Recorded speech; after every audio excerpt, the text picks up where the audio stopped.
Oli ku There Is Still Hope channel y'essuubi.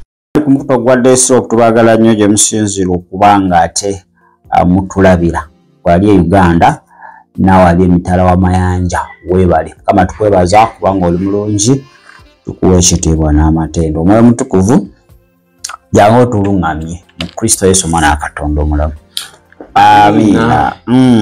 Balamusizaako mwenna abeekumira ku There Is Still Hope. Happy New Year emwe bali kukula na kukaddiwa na kuzeeyuka naye kansubire okuze mu Kristo ate tozze mabega. Kalwalero nagamye tukoma tugenda kufunira obubonero obulaga nti endwadde ekuluma ensibuko yaayo ya mwoyo si ya ddwaliro nga gwe wadde osuubira mukulu abadde kiso buli olaba obubonero obufanaganako nga bwe tugenda okwogerako amanya nti ebintu si birungi sitaani akutaddemu oluseke olakwonoona ssente mu ddwaliro naye nga togenda kufuna permanent solution eri ekikuluma ekyo. Kakati obutonoona budde akabonero akasookera ddala obulwadde okubanga bwagala kubeera bwansikirano.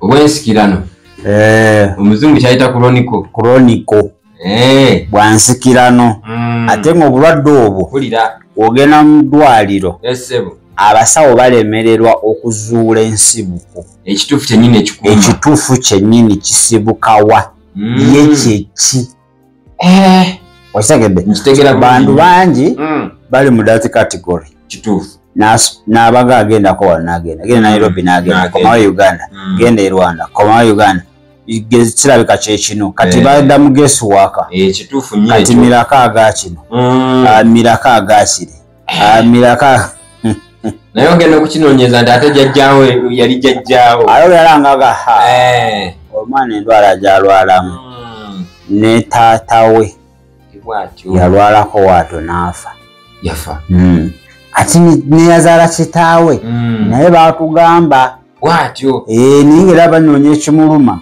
tebakizuula era nze ndaba kyekirwadde kirabika kya famire ate tekibaleka kyekimu kibatwala butwazi. So buli woobanga endwadde bakuwa reference nti waaliwo eyalina endwadde weetyo bwe kiri naye n'agendanga mu ddwaliro nga tewali ki tebazuula kyennyini mugalange totawaananga kwonoona na ssente. That is a spiritual disease. Kirwadde kya mwoyo. Manyiza ni kyakola asindika emizimu oba ye mwennyini manifestinga in a medical way. Emizimu gisobola okumanifestinga medically. Gisobolera ddala. Oza okusindika omuzimu gwa siri ne gunkwata no behavior zonna signs zonna nebanga alina siriimu. Kisobokera ddala ekintu ekyo. Tegeza bulungi nti gonziguna alina siriimu. Wali abantu abalina spiritual HIV nga bamuyina naye nga neyebuuza yavaawa newaba balina medical kale olina spiritual behavior zonna zibanga wasiriimu ate nekikwewunyisa oyo spiritual oyina nogera mu byuma nti babifuga ekituufu ne babiwunza ne bagamba olina. Kakati lwaki bakikola otagale ogamba kakati nina lwaki nekuuma biki okitegeere nange ngabiko n'ogenda kati eyo gyofunira akaddala basooka nakwa kigundi wali mu kicupuli onoonya oli gino kati eri gyotagalira ogenda okulenga ga kituufu olina ogamba confirmed omuzungu aga confirmed over.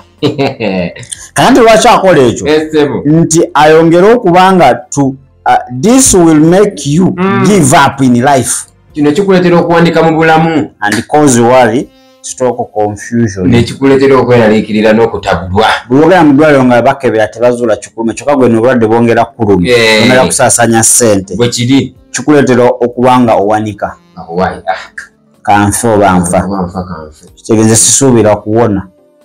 Bantu balina ganze okusinza obulwadde buno obunuma sisinayo essuubi lya kuwona tewali solution noda mu kweraliikirira n'otabulwa kati kyayagala ekyo sitaani kati akola ekyo to drain all your finances ebyenfuna byonna byonna abiyonke buyonsi okitegedde kati agira mu style yandwadde nasooka kusigukulula nakulya kati mu biseera bye ebyeddembe fulira soma Luka 8:43 okkirire osome Makko 5:25 okkirire osome ne Matayo 9:20 okkirire omukazi ow'ekikulu kuto Bayibuli egamba yatunda buli kamu n'akyalira buli physician bakebereko n'atuuka ekiseera nga tawonye ataagalidde afuse seke naye we yawulira waliwo omusajja n'agamba newensigala nogenda kufa niwengenda kati kanunde atleast kanfe nga ngezaako okutuuka wali obuyambi gaba n'amusumululira eyo n'ataasiza eyo ndwadde eyokubiri yesebo timely strategy and suspicious sicknesses endwadde eyakaseera obuseera neyo gye batebereza obutebereza eno endwadde ya season egwa bugwi yakasizoni egwa bugwi era omuntu omutoka kirwadde kyange kittuse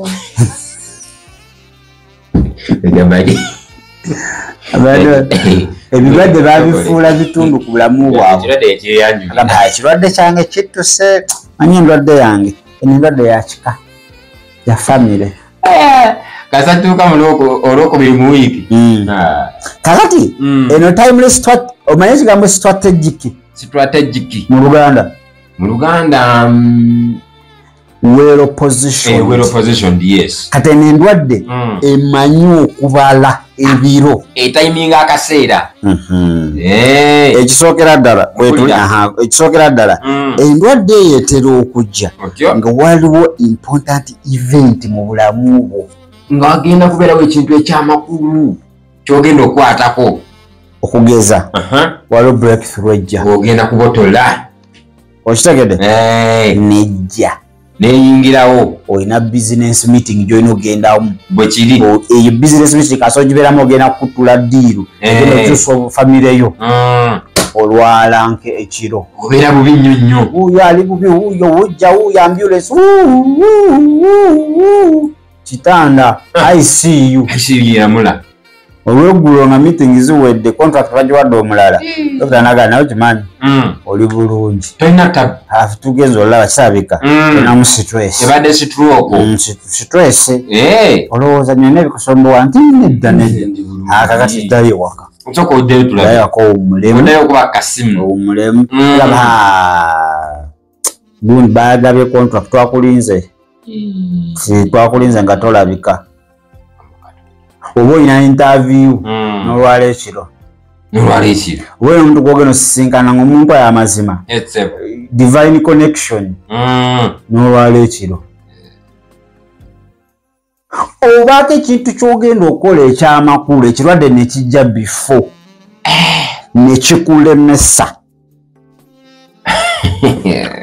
lwaki sitaani akola ekyo nti ekyo wekibaawo it leads to losses and wasted years emyaka gyebambi negyononikira waliwo omuntu omu nga waliwo olunaku lwewamiisinga wali mulwadde nomiisinga meeting nomiisinga interview nomiisinga okusinkana omuntu oyo nomiisinga okugenda awantu walina okugenda nga ekyo kyakuze mabega singa wasisinkana omuntu oyo obulamu bwosinga tebukyali kyekimu kati wasted years.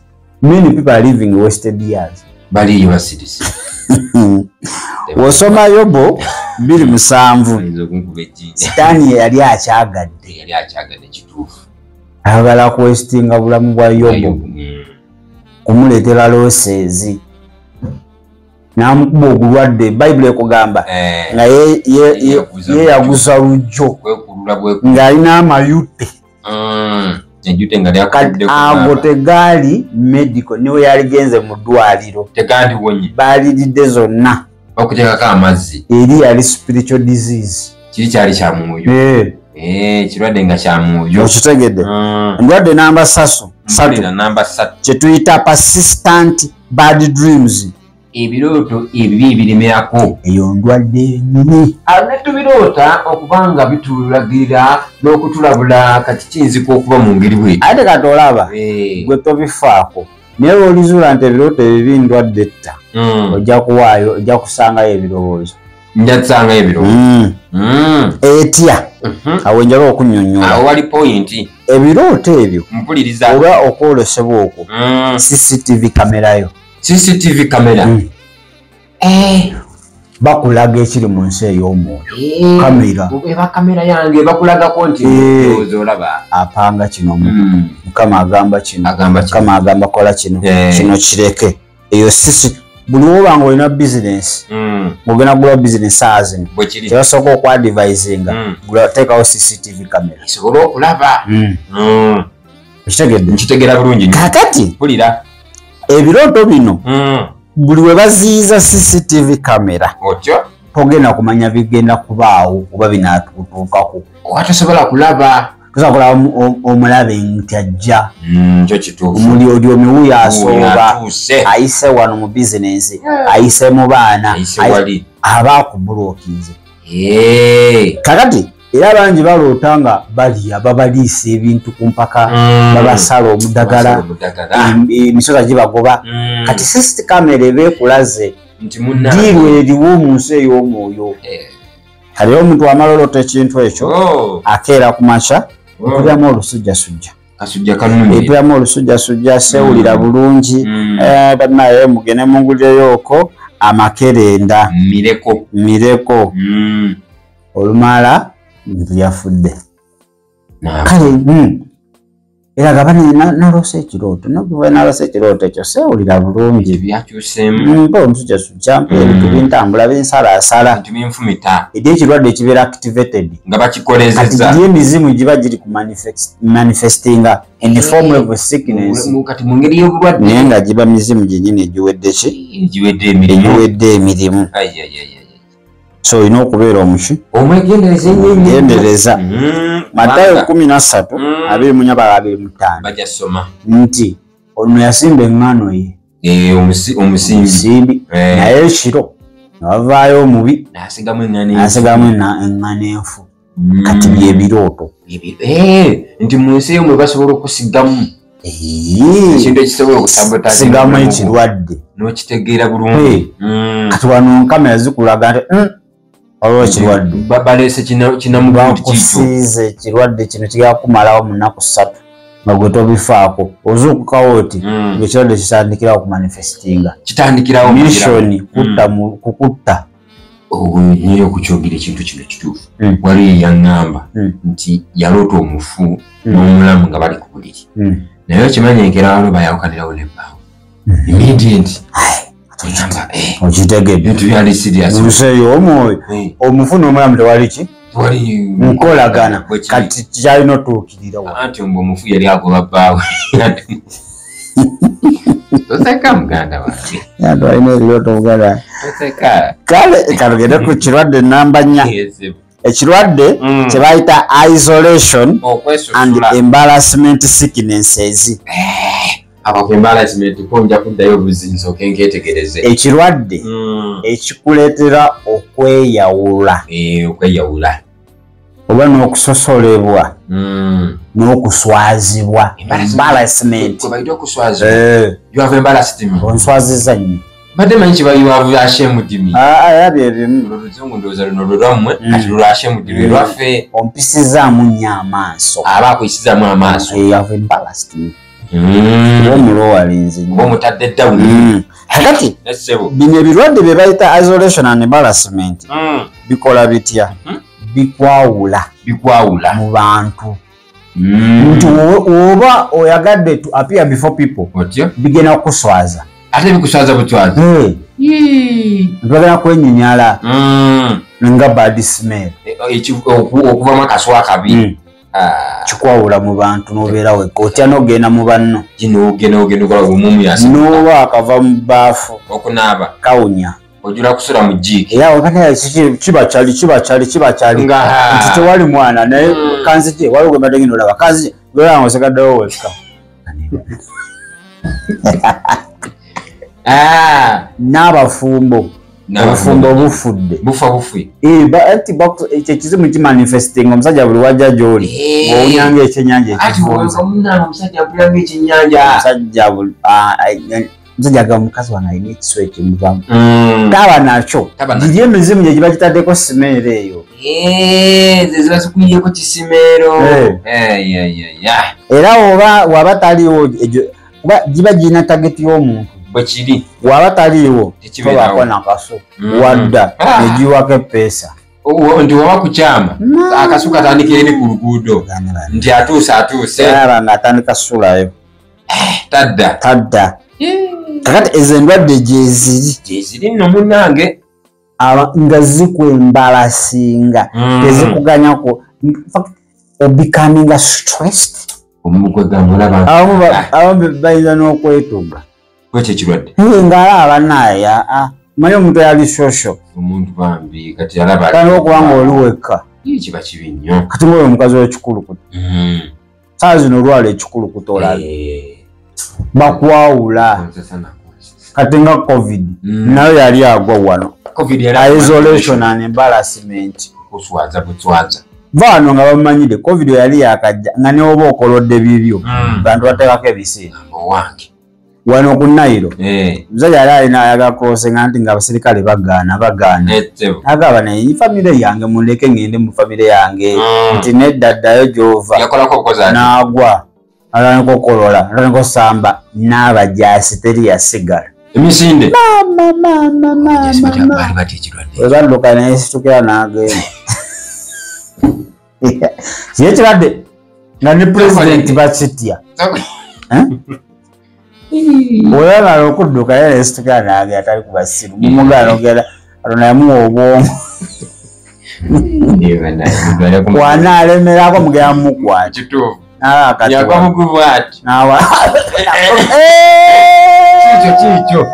wange gamba katonda wange twatuyulira China uno ayagala kwesembereza lunnabe ono brother gwe basiba amasanga bali bakweka mu mpuku okitegedde Matayo essuula Maaka Mako yasoma Mako 5 okkirire naye ekyo kyali spiritual disease nga bamugalira eyo teryamusemberera nga it embarrasses him and it isolated him kati ensimbu ebirwadde by'omuliro bitwakyalinga obulamu bw'omuntu ensimbu sebo ekigwowa embarrassment zino zikuba abantu ne bagwa eri olaba omuwala anyirira bulungi n'atandika kuyiwa endusu n'abadala bali omukwana agamba ndeka mukama nyambye nendaba awo agenda yebaza mukama mukama abikula akabi era batuukirivu webaza ekisa kya mukama kama nkwebaza ekitiibwa n'amatendo kikyo webaza nga mponye kubyamu akafaananyi nga badde ali mu kusiika nkoko ebyo birwadde ate enkoko muganywa mu mazzi abakawunga amata mutusegana ekirwadde ekirala kyekino ekitalina medical treatment eri permanent nga tasobola kiwa ddagala lino eryaffe mu kiwonere eddala bakizuula n'eddagala nga gyeriri n'olimira naye nga towona nerigana okona tetowona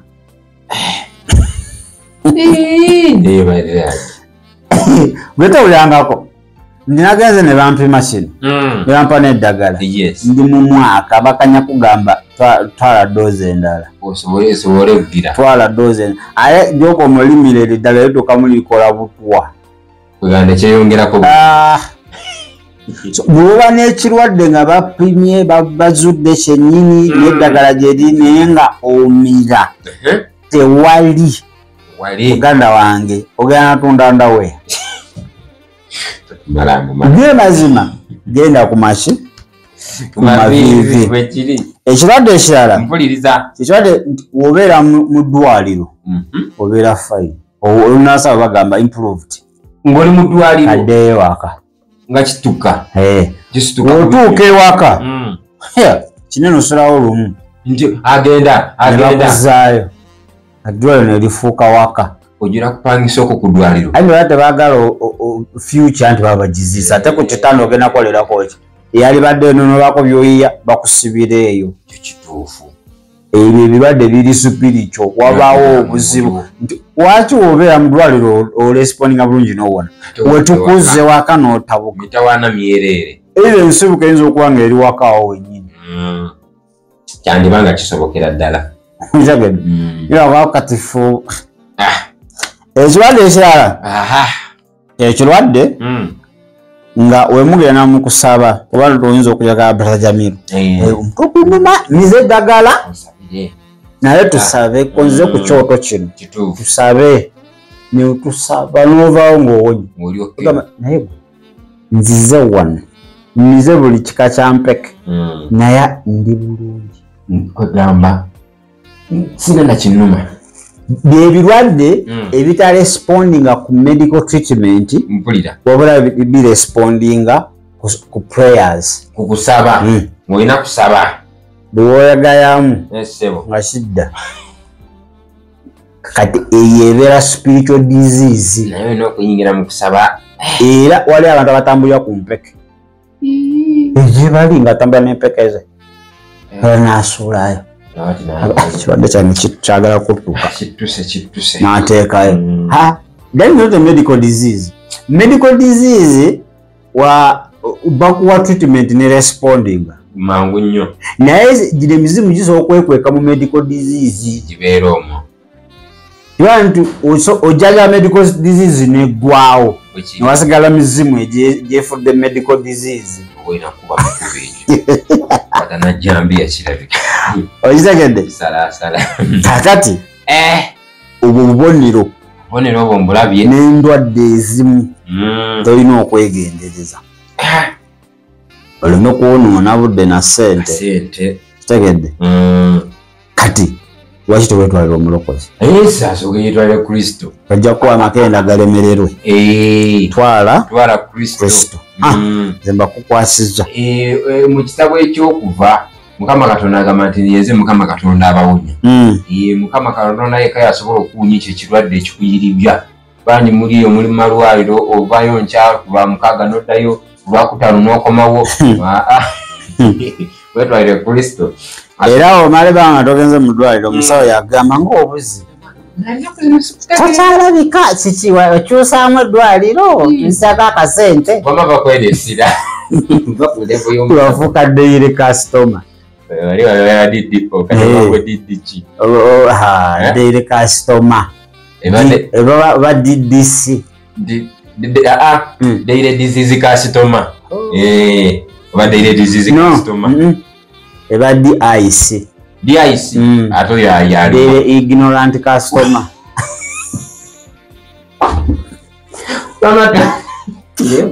Kale twala Kristo n'omusajja muleke. Yes, oba tomanyi oli awo. Kale daily ignorant customer twala Kristo n'atendeka.